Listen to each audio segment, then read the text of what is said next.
Okay, so I'm so excited about you guys going to Guatemala to serve God.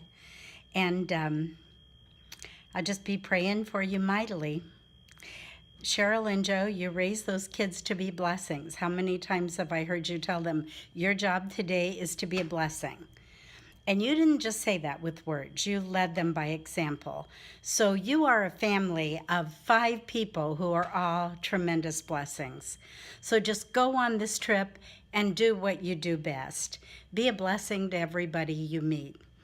Those rocks that we made, all those words on there are your gifts. Each one of you, those are your gifts. So go to Guatemala and serve people with those gifts. I always say that if you have a hard time understanding the Bible and how to live by it, just remember this. It boils down to 2 words, love and service.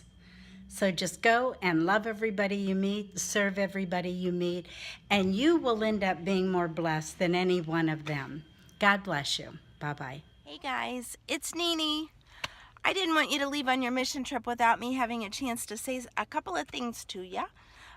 First of all, I'm sorry I look so bad. I'm on the road with Ipsy. I have a horrible cold, and we've just been going a mile a minute. So I know I look awful and I sound awful, but I'm having a blast. So we're having a lot of fun. What I wanted to tell you was I am so excited about your mission trip to Guatemala. It is just such a wonderful thing that you guys can do this as a family. And I know for some of you anyway, this is a very first mission trip out of the country, and it's different than doing a domestic mission trip, which is right here in the U.S. But when you do something that's international, you kind of get a different perspective on things. And so I just wanted to share a couple of ideas with you.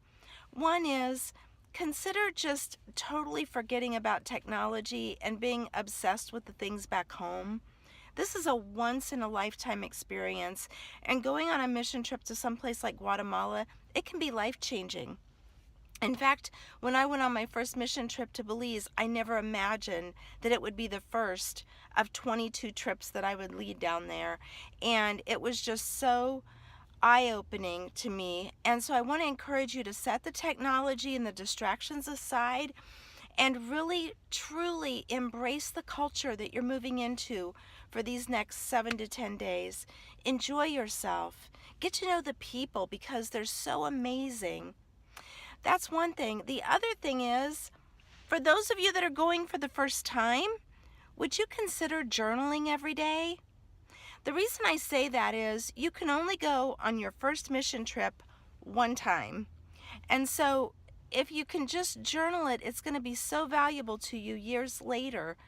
I did this on my first trip, and I can't tell you how many times I've gone back to that journal and read it and read it. And it just inspires me over and over because it reminds me why I fell in love with third world missions. So I just wanted to encourage you to do that. Even if it's just a few words a day, do something, but date it, be intentional about it, and make new friendships. In Guatemala, you're going to meet some incredible people. Connect, sink in, embrace it, eat the food, do things that are outside of your comfort zone, and don't go, oh, I don't want to do this because I might get my hands dirty, or just dive in. Dive in and have a great time. I'm so proud of you guys. I love all of you so much, and I can't wait to hear from you when you come back and hear your stories. I love you. Ipsy and I will be praying. God bless. Bye-bye.